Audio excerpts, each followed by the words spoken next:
السلام عليكم، ازيكم يا حبايبي؟ عاملين ايه؟ يا رب تكونوا في احسن حال واحسن صحة. وجيت لكم بفيديو جديد. الفيديو بتاعنا النهاردة هيتكلم على لبس السلحفة في الشتاء.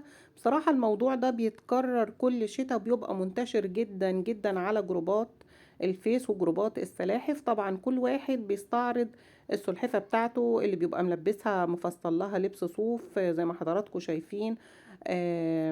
او في اللي بيبقى مثلا حاططها في حاجة فرو زي كده، في اعتقاده ان هي ممكن تدفى، او اللي بيبقى ملبسها شراب على اساس برضو ما تمشيش على البلاط. طبعا كل الحاجات دي غلط جدا على السلاحف. حتى في كتير بيغطوا السلحفة لان طبعا بيلاقوا الصدفة بتاعتها متلجة، ففي اعتقادهم لما يغطوا السلحفة هتتدفى. انا سبق واتكلمت في الموضوع ده قبل كده، بس للأسف برضو الموضوع مستمر ومنتشر جدا، خصوصا لما بندخل على الشتاء. على فكرة الموضوع ده خطر جدا على السلحفة، لأن السلاحف من ذوات الدم البارد، يعني بتعتمد على درجة حرارة الجو الخارجية لتنظيم عملية التمثيل الغذائي داخل جسمها. يعني احنا لو لبسنا السلحفة لبس كده عزلناها عن الحرارة الخارجية، وبالتالي هيحصل لها خلل في عملية التمثيل الغذائي. يعني مش تبقى قادرة تميز الجو برد الجو حر، فما ينفعش. وفي كمان زي ما حضراتكم شايفين برضو بيبتدوا يلونوا صدفة السلحفة بأشكال وألوان، وده طبعا مرفوض، لأن السلحفة صدفتها مسامية، ما ينفعش تتغطى أو تتلون. لان لا قدر الله ممكن السلحفة تموت. طيب في سؤال جالي وقال لي يعني ايه يا طنط نانا السلاحف من ذوات الدم البارد؟ يعني مثلا الانسان درجة حرارته في اي مكان، سواء كان عند القطب الشمالي في عز البرد درجة حرارة جسمه 37، او لو عند خط الاستواء في عز الحر برضو درجة حرارة جسمه 37. وده بيسمى بذوات الدم الحار. اما ذوات الدم البارد فما عندهمش الجهاز ده، وبكده درجة حرارة جسمهم بتتغير حسب درجة حرارة الجو الخارجي او جو المحيط يعني بالسلاحف.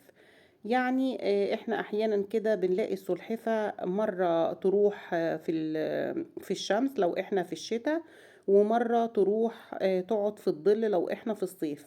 برضو جالي سؤال وقالوا لي يا طنط نانا، هو المفروض نسيب السلحفة وقت قد ايه في الشمس عشان نكون عارفين؟ طبعا انا سبق وقلت قبل كده السلحفة ادرى باحتياجات جسمها، يعني هي الوحيدة اللي هتقدر تقرر ان كانت تقعد في الشمس او تقعد في الظل، وتقعد في الشمس قد ايه وتقعد في الظل قد ايه. يعني كتير بتجيلي شكاوي ويقولوا لي يا طنط نانا احنا اول ما بنحط السلحفة في الشمس بنلاقي السلحفة طلعت تجري وراحت في الظل، والعكس صحيح. في بيقولوا لي لما بنحط السلحفة في الظل بنلاقيها بتطلع تجري على الشمس. وفي كمان بيبقوا حاطين دفاية بالليل، الدفاية الكهرباء العادية للسلحفة، بيلاقوها لوحدها كده بتروح تقعد قدام الدفاية.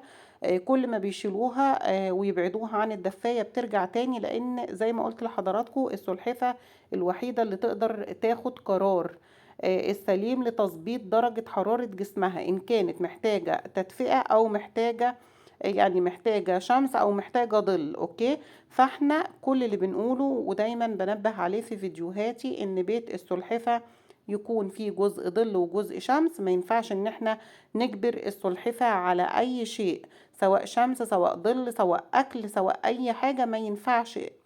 احنا بنسيب لها حرية الاختيار. بيت السلحفة يكون فيه جزء ظل وجزء شمس، ولازم يكون فيه مخبأ. تمام. في الوقت ده هي اللي هتقدر تقرر، وهي اللي هتقدر تحدد احتياجات جسمها. طبعا برضو جالي سؤال وقالوا لي هو ينفع ندهن صدفة السلحفة بزيت الزيتون يكون مفيد للصدفة وكده؟ طبعا أنا برفض أي إضافات لصدفة السلحفة، سواء زيت زيتون أو أي نوع من الزيوت التانية أو أي منظفات. برضو برفضها ان احنا نضيفها في حمام المية، او برفض كمان اي لبس على ظهر السلحفة او اي الوان، ما ينفعش خالص. عشان طبعا احنا لو دهنا زيت الزيتون زي ما حضراتكم شايفين كده، السلاحف بتاعتي طبعا عشان التربة بتاعتها، التربة بتاعت البيت تراب ورمل، فاكيد طبعا طول ما هما ماشيين وبيخبطوا في بعض اكيد الصدفة بتاعتهم بتتعفر. ففي كتير عشان يظهروا الصدفة بتلمع ويظهروها بشكل كويس، بيبتدوا يلمعوا الصدفة بزيت عشان تدي لمعة وكده. فطبعا ده غلط جدا، انا ما بنصحش بيه، لان طبعا وجود السلحفة الصدفة في الشمس مع وجود الزيت، اولا الزيت هيسخن وهيأذي السلحفة، وفي نفس الوقت كمان هيقفل المسام بتاعة السلحفة، وممكن يسبب لها تشوهات للصدفة، لانه هيعمل عازل ان الشمس ان الصدفة تمتص الشمس. فانا برفض حاجة زي كده كويس. شايفين حضراتكم بعد ما كانت متفرقة، فالشمس ابتدت، طبعا الشمس بتبتدي تغيب حبة بحبة، فهم اتكوموا فوق بعض، او راحوا يعني يقعدوا جنب بعض عشان يدفوا بعض اكتر. فزي ما قلت لحضراتكم كده ان السلحفة ادرى باحتياجات جسمها. احنا بنسيب للسلحفة حرية الاختيار، حابة تقعد في الظل هتقعد، حابة تقعد في الشمس هتقعد.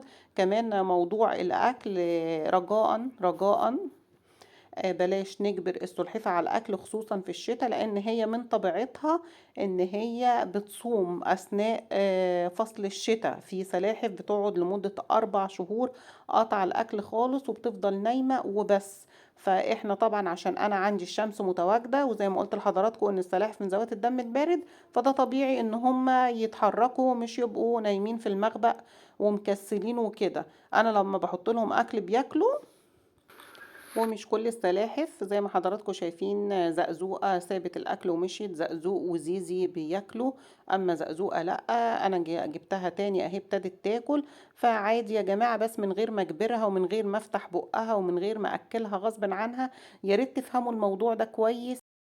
رجاء نسيب السلحفة ليها حرية الاختيار، نوفر لها بيئة مناسبة، ونوفر لها شمس في البيت. هم طبعا عشان يتعرضوا للشمس فعشان كده قدروا يتحركوا وشهيتهم اتفتحت زي ما قلت لحضراتكم، لأن الشمس مهمة جدا خصوصا في الشتاء أكتر من الصيف كمان. بتفتح الشهية، بتديهم نشاط، بتخليهم يتحركوا. طبعا في سلاحف كتير دخلت في البيت الشتوي خلاص، ابتدوا في البيت الشتوي، بس ده على حسب درجة حرارة الجو أو درجة برودة الجو، سوري.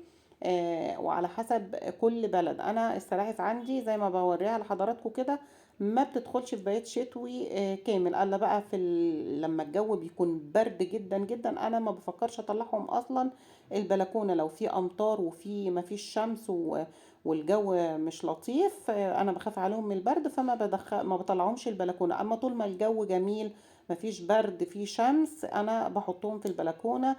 بسيبهم شويه، ممكن يرفضوا الاكل اول ما احطه لهم، وبعد كده يبتدوا ياكلوا. طبعا الوجبه عندنا هنا خيار وكوسه وجزر وشبت، وده كزبره مش بقدونس، اللي في بق زقزوق اللي خد خد الكزبره ومشي. وطبعا زقزوقه زي ما حضراتكم شايفين معجبه بطعم الكزبره وبتاكل، وزيزي بقى لسه بتفنن وتدور.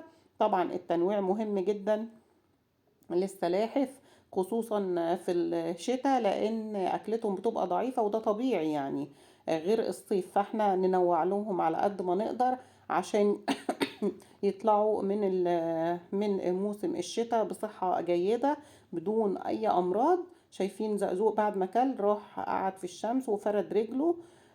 فكده انا بسيبه برضو براحته وبسيبهم براحتهم. يا رب فيديوهاتي تنال اعجابكم، ويا رب ما تجبروش السلحفة على التشميس غصب عنها او على الاكل غصب عنها.